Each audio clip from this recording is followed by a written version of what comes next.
Well, drinking has been a major part of my life.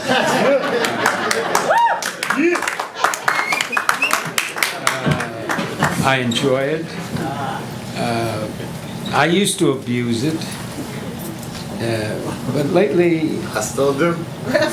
lately I don't. I rarely get drunk, and I rarely get sober.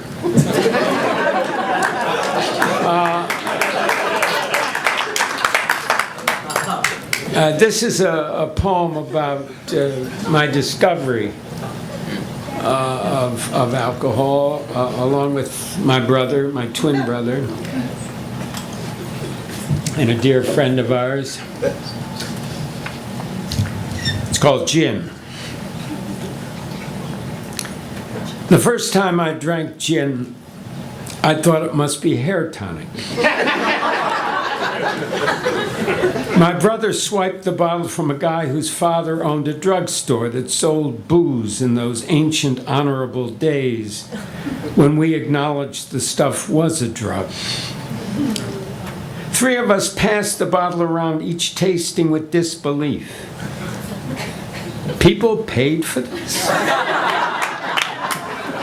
People had to have it the way we had to have the women we never got near? Actually, they were girls, but never mind, the important fact was their impenetrability. Leo, the third foolish partner, suggested my brother should have swiped Canadian whiskey or brandy. But Eddie defended his choice on the grounds of the expressions gin house and gin lane, both of which indicated the preeminence of gin in the world of drinking. A world we were entering without understanding how difficult exit might be.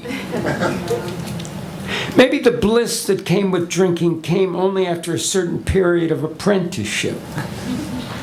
Eddie likened it to the holy man's self-flagellation to experience the fullness of faith.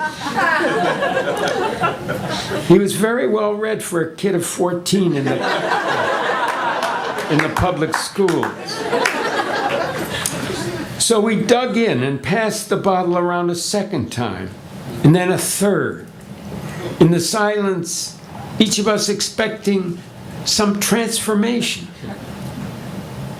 You get used to it, Leo said. You don't like it, but you get used to it.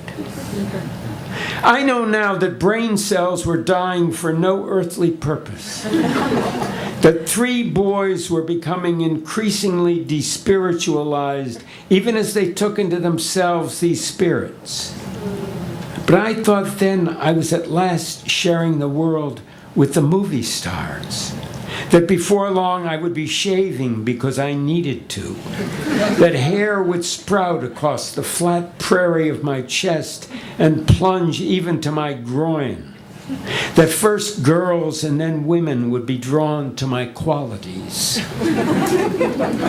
Amazingly, later, some of this took place. But first, the bottle had to be emptied. And then the three boys had to empty themselves of all they had so painfully taken in, and by means even more painful, as they bowed by turns over the eye of the toilet bowl to discharge their shame. Ahead lay cigarettes, the futility of guaranteed programs of exercise, the elaborate lies of conquest no one believed, forms of sexual torture and rejection undreamed of. Ahead lay our 15th birthdays, acne, deodorants, crabs, salves, butch haircuts, draft registration, the military and political victories of Dwight Eisenhower, who brought us Richard Nixon with wife and dog. Any wonder we tried gin?